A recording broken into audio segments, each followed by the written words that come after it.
Thank you for clicking on the video. Welcome back to the channel. Y'all, hold on. This is we wrapping up the scare season 2. This is episodes 7 and 8.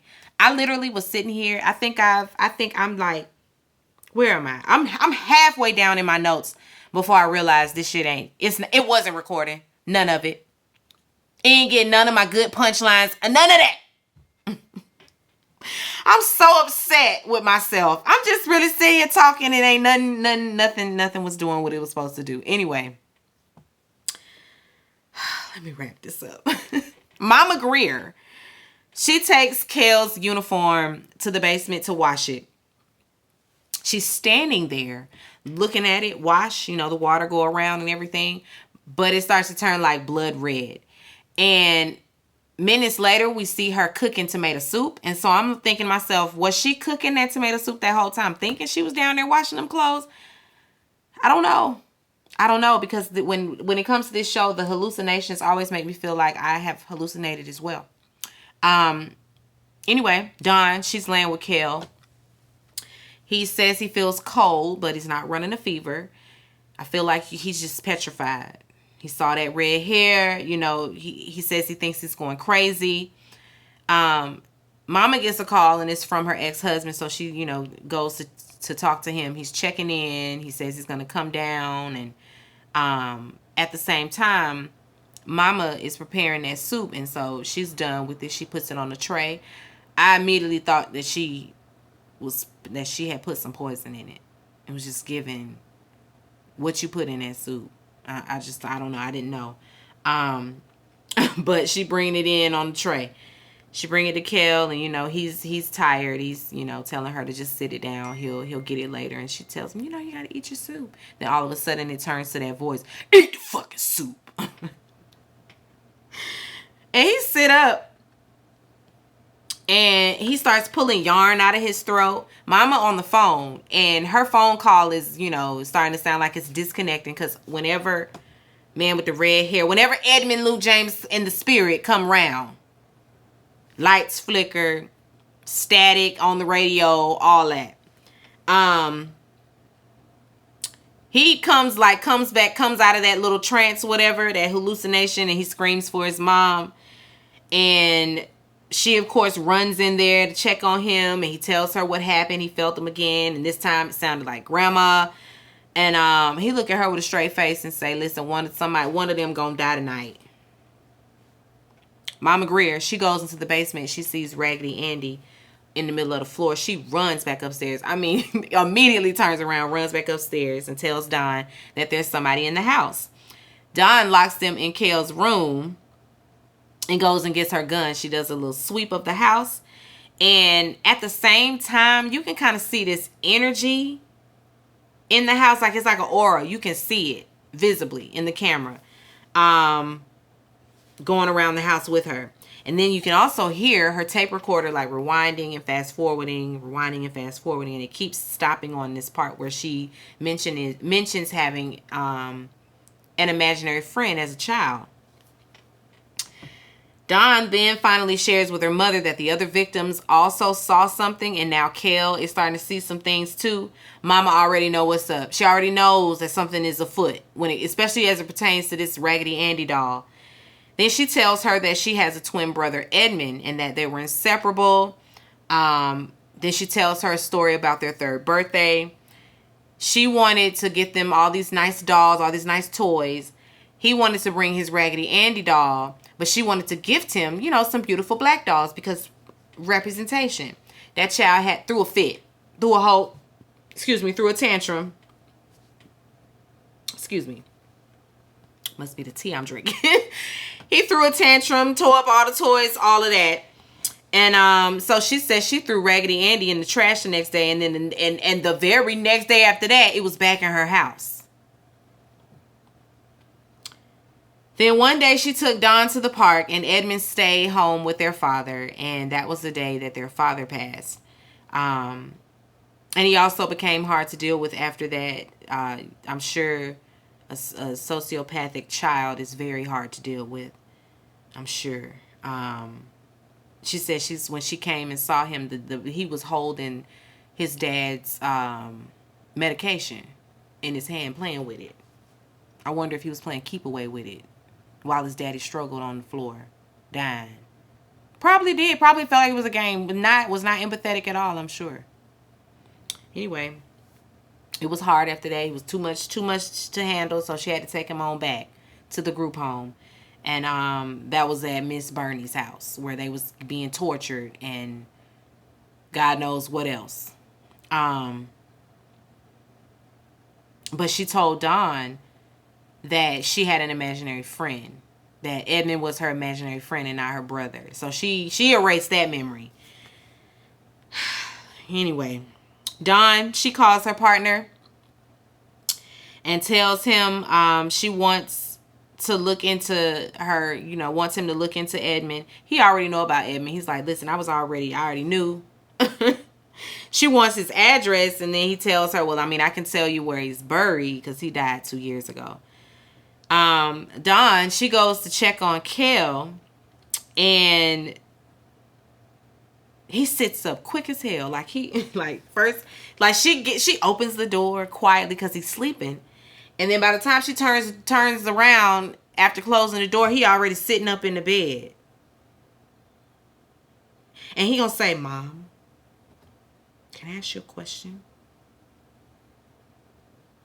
Did you enjoy fucking him? And then he possesses this weird evil grin. Did you enjoy fucking Reggie? Then he gets out of bed with that weird look. And then starts walking over to her. He must have had that good dick, huh? Did you enjoy fucking Reggie? Huh? Was he better than Daddy? I was like, oh no. Absolutely not. And at the same time, she can kind of hear the door rumbling, rustling or whatever. And she snaps back. And at that, she was really in the hallway. And Kel was the one trying to get out from in his room. And when she goes in there, he laying on the floor. That thing had come back to get him. It had come back to get him. Dawn, she's with Kel now. Mama, she's in the living room. And then the phone rings. Mama answers. And it's the lady that tried to fire her. Or so she thinks. And the lady's like, I overreacted. Please come to the store tonight. And Mama really didn't hear what she said all that well. Because, of course, it gets staticky. Because that's Edmund. And then the voice says, if you want your daughter to live, come to the store. So now we're not even pretending to be the lady no more. The demon just say, listen, it's me. Yeah, it's me. And if you want your daughter to live, you better come to the store tonight. So, and then it just hangs up. And she walks by the room to check on her babies. They're still there, and then she proceeds to the store with the doll. Because she know who it is. It's Edmund. Edmund coming for the damn Raggedy Andy.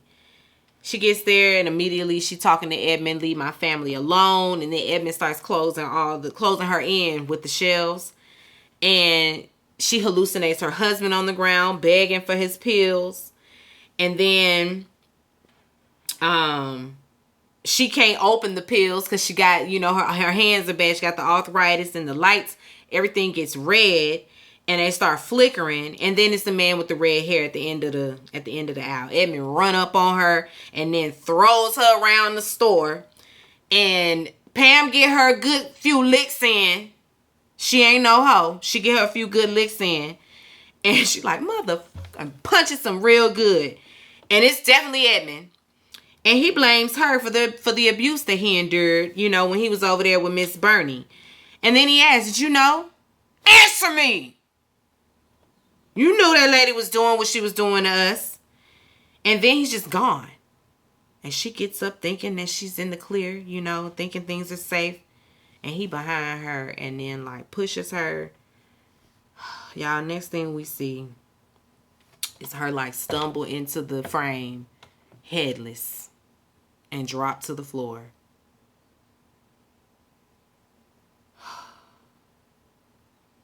And she hallucinated all of that, and what he really had her do was do it to herself. I'm almost certain. Just like the first time. She had an impulse to cut her hand off.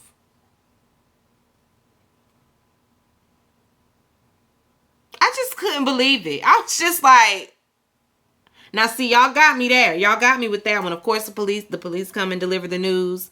She runs to the scene. Her body isn't there though. It's not on display. Just her severed head in the middle of the aisle.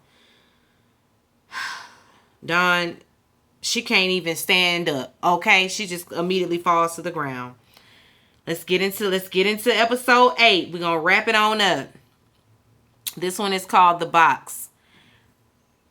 So Edmund wakes up holding his Raggedy Andy doll, and he's surrounded by all of his tapes in a closet, on the floor. And he's also accompanied by the man with the red hair, telling him, give yourself to me, so it's on some sell your soul to the devil. The police are outside, and they're there to arrest him for that murder.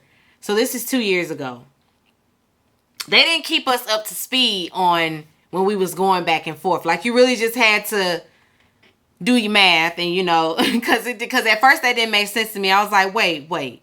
So was he in present time or not? Because y'all should have led with it was at 1989 when y'all introduced us to Edmund. I still thought it was 91. Then we see that he met his sister in 89. And so we can deduce that all of what happened with him happened in 89. Anyway, because he passed, right after that. So, after he killed that boy. Anyway, we're going to get there.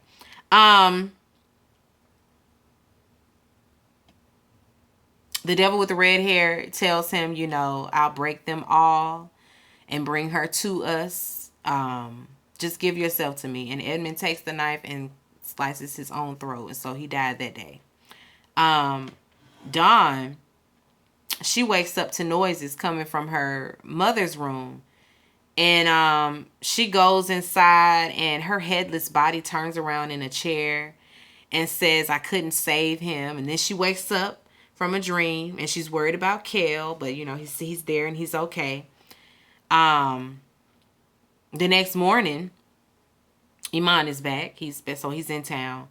And she goes into her mother's room. She's looking through her things and everything, and she finds 2 letters. Downstairs, Kel, he done let her new partner in. And she really ain't trying to see nobody. She don't want to see any of them. He got flowers and everything, and she like, you and your condolences. He's also there, though, to, he got some information on Edmund. So they sit down and they talk about that. She realizes that it's been Edmund the whole time. He's been trying to tell her, about their story and, and who she is and what happened to them. She want to go back to where it all began over there at Miss Bernice's house. Of course, he tell her to stay away from there, but she gonna go around there anyway. She does, and there's the crime scenes tape still up and everything. She goes inside, Detective Dusty Ass and her new partner, they sitting outside watching. Dusty Ass thinks she did it. He adamant that she did it. He say, as always, they're gonna return to the scene of the crime. Anyway, she retracing her steps, from the first time she went there. And that star-shaped clock that was on the wall is now missing. Then the glass window that was shattered is now intact. Detective Dusty in the car giving his theory that it's been her the whole time. Then, and now he kind of got the new partner kind of, well, damn, you might be right. Anyway, as Dawn is walking through, she goes to that closet again, and her notes just aren't adding up with what she's seeing. There aren't any dolls on the floor. The floor doesn't look the same. She pulls that carpet up again, and then automatically there's a trigger. She remembers how triggered she was that first day. Like, she had a physical triggered response to being in that closet. And she couldn't pinpoint why. And so what she was recording, basically was her memories. She remembered a clock being there, so she saw it. She remembered that closet looking that way, so that's what she recorded. Child, Mind fuck. A complete mind fuck. Anyway, at the house, Kel, he trying to get his dad to believe him, you know, because what he's saying sounded real crazy. Daddy said, I'm trying to wrap my mind around it. I'm trying. He gives him a hug, and Iman, they're like sitting in front of a mirror, and Iman saw that red hair on his son's head. Now you believe him? Now he shook too. Dawn, she drops by a new partner's apartment. He claims to have some evidence and everything. It's a murder of that casting assistant. And she says, he want to know why she want all this stuff. She says she's trying to build a profile, but he's dead. And she's like, listen, I don't care. She finds the tape and she watches it. And it's the one he made after he came to her house. And when she sees it, she immediately remembers who he is. And that, 2 years ago, he came to her house. And in the video, he's speaking directly to her. He's trying to get Dawn to remember what happened to them. You don't remember what happened to us? You don't remember what she did to us? The box, And after he says that he sees blood, everywhere, since leaving her house, he steps away from the camera. And then when he comes back, he got Raggedy Andy's wig on. She see that and immediately is like, I got to get back to my son. So Detective Dusty Ass, who is also there, he comes out of a closet or something. It was a setup. They think they finna take her in. Now her sorry ass partner is like, oh no, let her go. No, you was down for setting her up. Anyway, he keep telling her to put her hands behind her back. He got his gun drawn, and she's like, you ain't gonna shoot me. He was like, I've done it before. I won't hesitate to drop your ass. You think it's gonna be the first or the last? It's what I do. That is what he do. What you mean? So she, she gets down on her knees, because she know when to hold them, when to fold them. And she puts her hands behind her back, and then he proceeds, with excessive force and all of that. And the partner, he ain't having it, so he draw his gun, and it's like, let her go. Let her go. They struggle over the weapon, and that's the end of him. Cause we not finna have it. Cause Dawn, she pull a gun out of her boot and has to shoot his ass. Cause he shot. Oh, that's what happened. Cause he shot the boy. Dusty ass shot partner in the shoulder. So Dawn, had to get into a tussle with him. She had a gun in her boot, pulled it out. She done had to drop Dusty ass. So when he's not a problem anymore. Back at the house, Edmund is there. Iman, he gets a knife to check it out.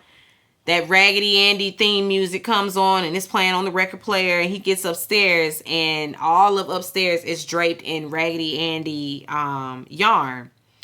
The yarn gets Iman by the feet and drags him off his feet. And Kel, he hears all the commotion, of course, and he's calling out for his dad, but his dad don't answer. Then dad comes falling down the stairs to the floor, and he's standing there looking at Edmund standing there looking at Kel, talking about, are you scared? Yes. Yeah.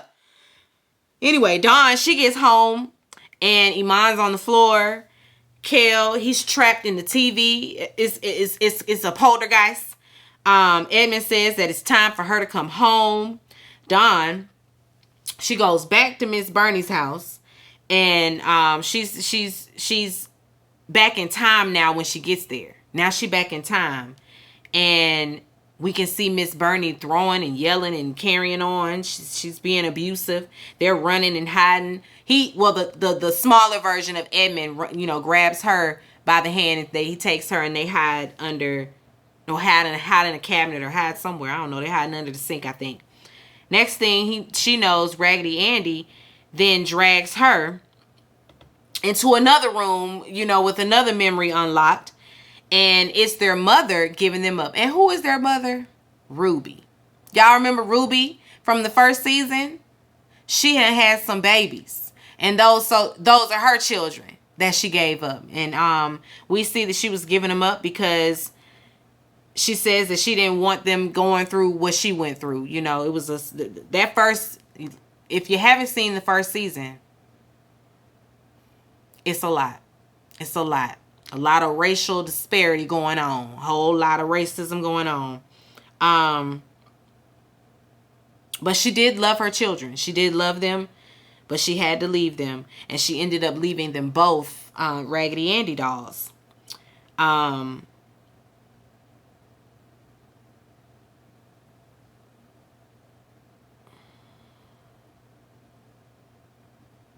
Oh, we see another memory is unlocked. And she's in a box. In a locked box. And Edmund is outside of it. And he puts a straw through a little hole so she can breathe through it. And so that's what they endured. Being put in in that little box like that. A little torture box. And then Edmund gets a good beating for helping her out. For helping her breathe. They really endured a lot. Like it was really bad. And I hate that Mama Greer sent him back to that. You pulled them kids from that because you definitely know when it comes to adoption, foster care, all of that, you absolutely know what the child went through prior to that. You have it's a whole case file about it. You know the details. I still got some case files from when I was a guardian ad litem. When I got out of college, I was volunteering doing that, which is basically a child advocate. I advocate for them. Well, I advocated for them in court, because they ain't got nobody else, But I still got some cases. It's detailed stuff in there. So And you sent that child back to that.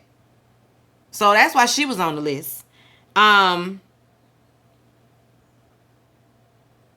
She runs into Raggedy, Edmund, Andy, them, whoever, and he wants her to join them so that they can be together again. This time no one will hurt them. Of course, she's begging for her life, and in the process, she acknowledges, that that's her brother. I guess that's what he needed. I guess that's what he needed. I'm almost finished. I'm gonna have to call him back because I am almost done. You are not finna have me starting this camera back up. Anyway, he wants her to join him. She begs for her life. When she acknowledges that he's her brother and, that she loves him and that it was their mom that made her believe that they weren't siblings or that she had an imaginary friend. And then Andy just starts to break down, fall off of him like limb by limb. It's like the evil dissipates off of him. And all that's left is Edmund.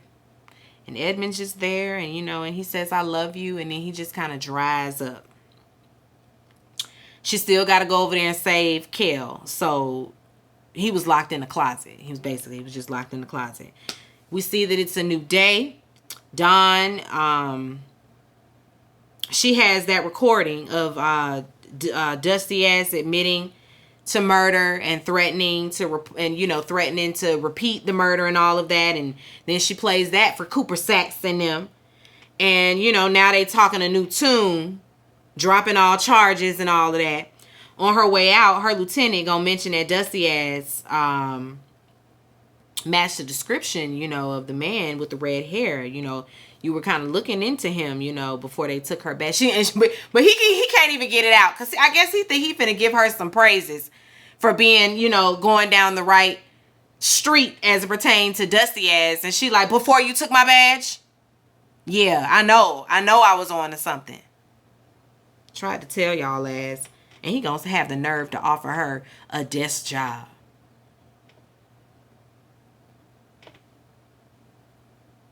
You know what music come on right after that? Fuck the police. What you think this is? Anyway, 6 months later, Don cooking dinner for Iman because he's back. He coming over that I guess he, and it ain't even, when I think about it, she the one need to be whining and dining, absolutely right, because wasn't she the one cheating? So there we go. He's coming over. They have dinner, Kel is feeling nostalgic and everything, and she finds old pictures of she and Edmund, and a picture of her family, you know, with her birth mother Ruby and the original cast of them. While she's looking at it though, here come that damn whistling. I heard the whistling and I was immediately like, oh my God, here he comes. Here come that clown in blackface. Here he come. And it kind of made me feel good. You know, he's singing. Of course, he's singing, what you gonna do? What you gonna do? Woo, he always harassing them people. He been harassing her ancestors. He been harassing. And he back to harass some more. That's it, guys. That's it for Them, the Scare. I thoroughly enjoyed this season. Thoroughly enjoyed it. It wasn't as hard a watch as the first season. Is very triggering. It's so triggering that it's kind of like I can't be bringing up them emotions while I'm just trying to be entertained, you know? And so when it came to that first season, I could not come and review that one beat by beat. I couldn't do it. It was a lot. It was a lot. Very good, but it was a lot. This time, I could kind of revel in the entertainment. You know, it was good. I enjoyed it. Thoroughly enjoyed it. And I'm looking forward to a season 3. I'm hopeful that we'll get one, especially with how this ended with that clown and that black face. Yeah, we're gonna be back for another round, and I'm here for it. I'm here for it. Great job to the actors, great job to the writers, to everybody involved. Everybody did the thing. And they better all come home with Emmys. Anyway, be sure to rate, comment, and subscribe to the channel. It's Call Me Busby, and I'll chat with you later. Peace and light.